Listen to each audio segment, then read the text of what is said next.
A Scientologist is someone who can look at the world and really see what it is. Not only look at it and see it, but be able to go and be effective and do something about it. And someone who's not asking permission to do that. Why ask permission? We are the authorities. And nothing says that better than the Mr. Cruise response to the wake-up call in the aftermath of 9/11. Now, of course, if you're Tom Cruise, just lending your name to a cause can generate more energy than most people hope for in a lifetime. But he never merely lends his name.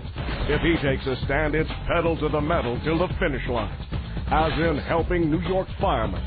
He first saw the dust and heard the cough when descending to the ruins, and where he bolstered morale among firemen. The devastation had spread an unprecedented combination of toxins through the air, and it was lethal. All they were doing was medical screening. Nobody was aggressively treating these people to give them a better quality of life. The EPA came out and said the air was clean. And of course, as a Scientologist, you go, that's a lie. Out point, lie. You just go, liar, fine. It was the ground zero call, and nobody knew the cure. And while he could have provided a statement in support, that's not how Tom drives. Rather, he personally saw to the establishment of a first New York Hubbard detox project. And no, he did not ask permission. Finally, we just say, you know what, damn it. Just go there and do it. Just put it there, let's go. Here's the money, let's go. Let's just get one person through there. I can't sleep another night. And as the first of those firemen moved through the program, those toxins became visible again. It was the color purple, and it was oozing from their pores. It took weeks, sometimes months. But with those firemen no longer confronting a life of inhalers and steroids, their grateful response said it all.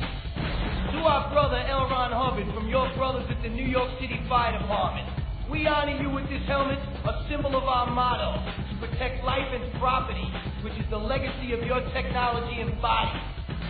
And that's why, with the purification program as the only cure in sight, Tom next organized a fundraiser to bring it on even more. And while the mere weight of his name drew donations from the likes of Jerry Seinfeld, Adam Sandler, Jim Carrey, and Paul McCartney, it was still upfront and personal when presenting L. Ron Hubbard's purification program to the world. And before the night was over, he had not only held the largest fundraiser for LRH Tech in history, but he'd provided for a second detox center. And with word of successes spreading, he'd also led the way to the first ever U.S. government grant for a Purif program. But what matters to Tom Cruise are not the numbers. It's the people. Tom takes it to another level. Tom's taking it to an extreme level. I can't believe how he sacrifices and what he does for his programs. And now to get to know him a little bit, I realize that he's not just doing this because he's the man. He's doing this because he truly believes in it, and he has a passion to help people with the programs that he's involved in. The city tends to beat you down to a nub, and I don't think that Tom's the type of guy to get beat down to a nub.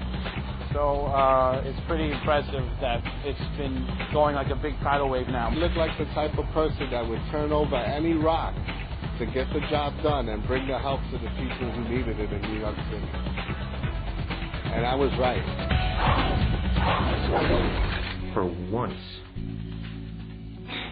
on the track, we have tools that we can apply to ourselves and apply to others. And I'm telling you, it's like you know the tech and you apply it correctly, and it's KSW, you're going to get improvements. Period. Punctuating that one is Tom Cruise at the Hollywood Education and Literacy Project, one-on-one with kids from the neighborhood. But with illiteracy swamping whole communities, he was soon fueling LRH learning centers all over the map. Then there's the National Mentoring Partnership, attended by corporate and entertainment leaders. And when they gave him an award, Tom's acceptance speech was an education in itself. First barrier to study is a lack of mass when you're studying. And were that not enough, he next conducted the high-level talks, where America's schooling agenda is shaped, literally, because Tom presented all LRH learning tools to the U.S. Department of Education. He had these huge books I'd never seen before on study tech that I'd also never heard of. And this man came in by himself and explained through his heart what concerned him most about the fact that young people in this country don't know how to learn. They don't know how to study. He says, hey man, here it is. This is study tech. Boom. And I'm telling you, people want help. While to show the department how it's done, he invited them down to Spanish Lake. And Mr. Cruise wasn't just the keynote speaker. He opened the place as a prelude to driving LRH study tech everywhere.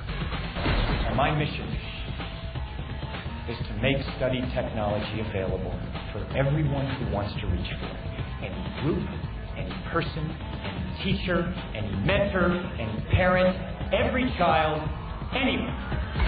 And with that word spreading on every network and print media worldwide, Applied Scholastics was training government teachers from the U.S. to Bazana with new centers opening by the day.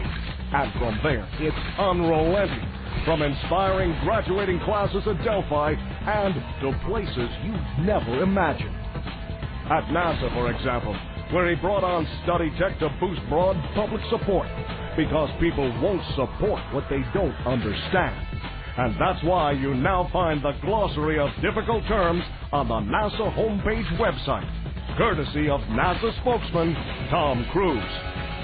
Then again, there's Tom opposite a Japanese prime minister.